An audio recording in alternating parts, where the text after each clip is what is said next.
amahoro cyane. Gira so, gira izi, gira umuryango, gira iteka n'itekano, gira iyuba, gira igihugu, gira huba wubahwe, gira Imana. Bantu b'Imana, mwaramutse canke mwiriwe biva aho muherereye. Kaze dusangire ikiyago kuri no mbonesha kure yanyu, kuri no mbonesha kure yacu, iteka ryawe, iteka ryanje Vibes TV, iteka ryawe, iteka ryanje, iteka ryacu Vibes TV, Axia Vibes TV. Axia ni jambo ry'igikirigi riciriye hagufi, rivuga iteka. Kaze dusangire ikiyago kuri ino mbonesha kure. Mwebwe mwamaze kuba abanywanyi bayo, namwebwe benshi mugiye kwemera kuba abanywanyi b'ino mbonesha kure. Ukwemera kuvyara ubuzima. Ubuzima nabwo buba ubuzima iyo umuntu abayeho mwiteka. Iyo umuntu abayeho mwiteka nitekane. Ayo majambo iteka nitekane n'amajambo azoshigikira ikiyago gose kuri ino mbonesha kure. Iteka twararihawe, iteka umuntu aragiha, iteka umuntu amagariwe kuriha abandi. Hari imbere yanje murabona igitabo ca Biblia. Rero umuntu wese yamafise ahavoma kuri ino mbonesha kure. Iteka ryawe, iteka ryanje, iteka ryacu Vibes TV. Tuzovoma cyane ivyiyumviro muri Biblia, ubwuzure bwa kera n'ubwuzure bushasha, ubwuzure bwa mbere n'ubwuzure bwa kabiri. Ariko tuzovoma no mu bindi bitabo vyeranda bituma umuntu amenya ko yaje kuri ino si afise iteka, kandi ahamagariwe gukuza iryo teka muri we no mu bandi. Iyo ubayeho atateka, nabivuze, nta buzima buba ufise, nta buzima. Uca uba kuri ino si nk'uyicungiye abandi. Nta numwe rero yavutse ngo acungire isi abandi. Sinshatse kuvuga kuba umunyezamu, kuko akazi kose kari n'iteka, karafise iteka. Ariko nshatse kuvuga kubaho kuri ino si utabayeho, ari abandi ugenderako mu vyiyumviro, mu kubaho ata kintu na kimwe wewe wenyene ushobora kwiyumvira cubaka icuri. Ico rero nico tuzoshimikirako cane hano kuri kumbonesha kure yanyu. Iteka ryawe, iteka ryacu, iteka Vibes TV. Turabaha ikaze rero mube abanywanyi b'iyimbonesha kure. Iteka rirabonekera mu mvugo dukoresha. Iteka rirabonekera mu mvugo dukoresha. Jewe ndiko ndabayagisha, murumva ko ndiko ndabayagisha mu Kirundi. Abakurikirana ibica kuri zino mbuga ngira murabona ko ibintu by'ukuyaga, ibintu vy'indero mu mvugo dukoresha bigenda biratituka cane cane hano kuri zino mbuga, aho umuntu wese ashobora gufata ijambo, afise umwidegembyo ugushobora gufata ijambo. Ariko mere nk'ababandi, ikigoye sukwidegembya, ariko ikigoye cane ni ingene ukoresha uyo mwidegembyo. Ngico rero kimwe muri vyinshi Axia Vibes TV, iteka ryawe, iteka ryanje, iteka ryacu Vibes TV izodufasha, ije kudufasha kugorora imvugo. Axia Vibes TV ishaka ko dusubira kwiga kuvugana urupfasoni. Kuri no mbonesha kure ijambo urupfasoni tuzorigarukako cyane.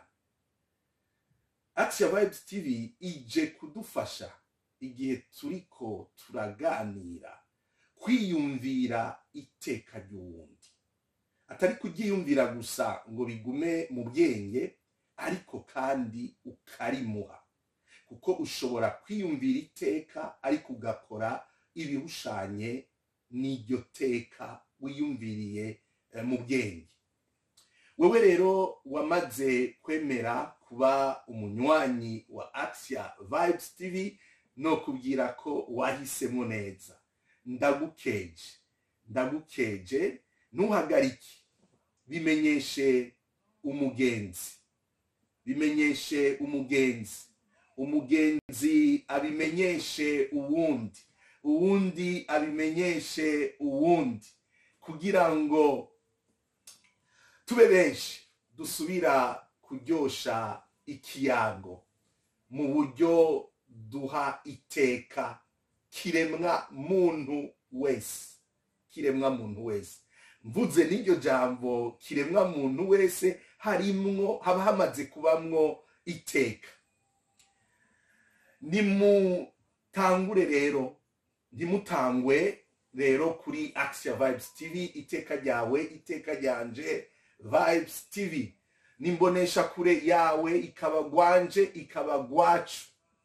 Mwitegure rero, kubera imisi yose ku munsi wa kabiri muzohora mukurikirana ikiganiro kiri mu rukurikirane rw'ibiganiro twise kazoza k'iteka ni kubukeza.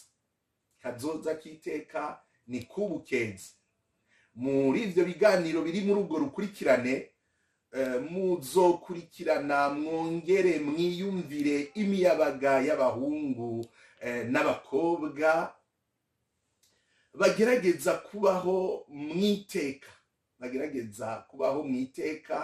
naho bitabura imbogamizi, naho hatabura ingorane, naho batabura ibibagora n'ibibaca imitsi, erega akagumye bagumako.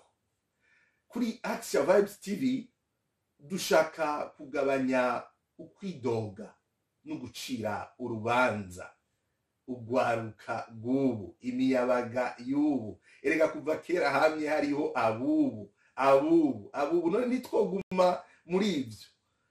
None ni ivy'ukuri hoba hari imiyabaga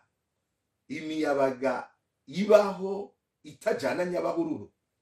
Ubwo hari abakiri bato bagezweho ariko bagerageza kuba muri ibi bihe, biyumvira, bitegereza neza ikibereye n'ikitabereye. Ivyo vyose n'ibindi biraba imiyabaga yacu nivyo muzosanga muri ivyo biganiro tuzosanga muri urwo rukurikirane rwa kazoza k'iteka ni kubukeza. Hazoba rero n'ibindi biganiro muza murakurikirana, ariko bishingiye kwiteka n'itekane vy'abakenyezi, vy'amagara y'abantu, ibijanye n'ubuzima bw'ukwemera. Twababwiye yuko tuzovoma cyane muri kino gitabo ceranda mubona cuguruye hano imbere yanje, ariko no mu bindi bitabo vyeranda, kugira ngo dutegere iteka ry'umuntu mu mvugo, ariko cane no mu ngiro. Murabona ko nk'ubu ndiko ndabavugisha, ndiko nkoresha ikirundi, nico gituma inyuma yanje hari amasanamu, y'ururirimbo nakunze cyane, ururimbo rwitwa Vuga Ikirundi. N'ururirimbo rw'abaririmbyi babiri bazwi cyane mu gihugu cacu ko bakunda ururimi rw'ikirundi. Ndabatumiriye mbere muze murakurikirana indirimbo zabo. Abo nabo ni Pablo Tike na B-Face, baririmbye ururimbo rwiza cyane, aho batwereka ingene abarundi yo cyane tujabutse imbibe, natwebwe turi hano muri Suède, bari mu Bufaransa, bari muri Amerika, bari Dubai, iyo bahuye usanga nyene haca haza ivyongereza, what's up man, how do you do, how do you feel. Ariko mwabonye ko mu gutangura nabaramukije nti amaho giraso girizi. Sinibaza yuko nje nkakubibaza ati kaifa hal canke how do you do, ego kavugika neza, kari n'iteka ariko nikaza gafuta iteka ry'indamutso yo mu Kirundi. Dushobora guhurira ngaha muri Suède, tugahurira i Buraya, tugahurira muri Dubai, muri Oman, tugaheza tukaramukanya mu Kirundi, abanyarwanda mu Kinyarwanda, abavuga igiswahili mu Giswahili. Hageze ko twumvikana tugashobora gukoresha izo ndimi ziduhuza, kuko ururimi si amajambo gusa, ururimi rurimo mwiteka. Nico gituma rero ibiganiro biraba abayabaga muzoza muraronka ku munsi wa kabiri bishobora kuba ikibiriraho canke ivyo biganiro tugaheza tukabigirana n'imiyabaga, mugaheza mugashobora kubikurikirana kuri no mbonesha kure. Rero iyo miyabaga izoba ari imiyabaga iri mu Burundi, imiyabaga iri hanze y'u Burundi, kuko iteka rihera mu kugira ururimi, rihera mu kugira igihugu, rihera mu kugira umuco, rihera mu kugira ukwemera, kuko twebwe tuvoma ngaha muri kino gitabo ceranda. Iteka turarifise mu kuvuka, ariko iryo teka rirashikira novuga nti rirashika kure cane iyo turyakiriye muri Yezu Kristo. Iryo rero tuzoza turabigarukako tubiyaga n'abandi kumbure iryo teka bavukanye baheza bakarikuza baciye ahandi.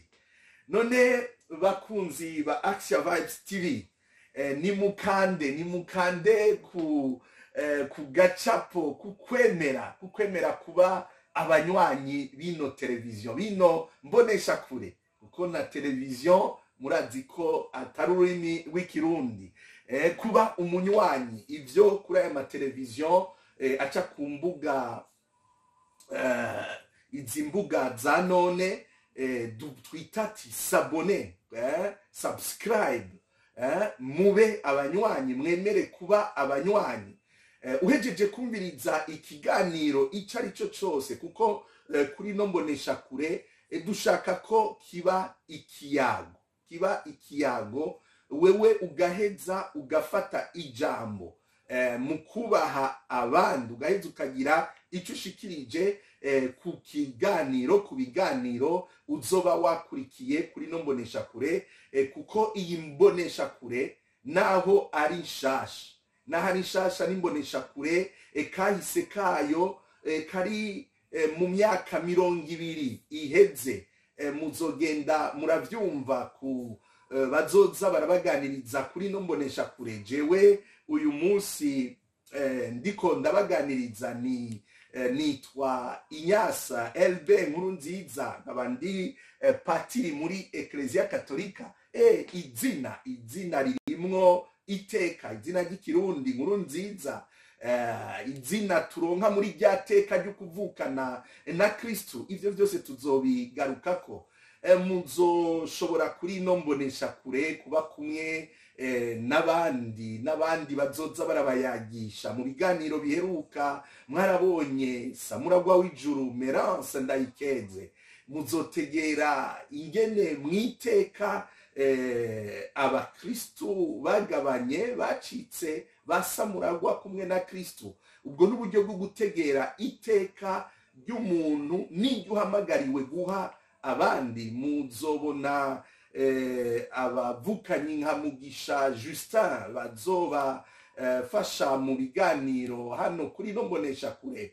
Muzoba kumwe na Mupfasoni Akimana Annick, Umupfasoni Nemeyimana Jean d'Arc, Shinganaye Reveriano, n'abandi rero batari bake bazoza barabaganiriza, kuko iciyumviro cino mbonesha kure bakuranye naco mu gihugu c'u Burundi, mu buzima bwabo bw'amashure, mu buzima bwabo bw'ukwemera, none bagira barabe ico bosiga baraze isi, ico bosiga basigiye barumuna babo. None mukande kuri ako gacapo kukwemera kuba abanywanyi muri benshi, mugire ico mushikirije, musangire ibiganiro vyo kuri no mbonesha kure yanyu. Iteka ryanje, iteka ryawe, iteka ryacu Vibes TV, Axia Vibes TV, musangira ivyo biganiro n'abandi, bimwe twita mu gifaransa partager, mu congereza share.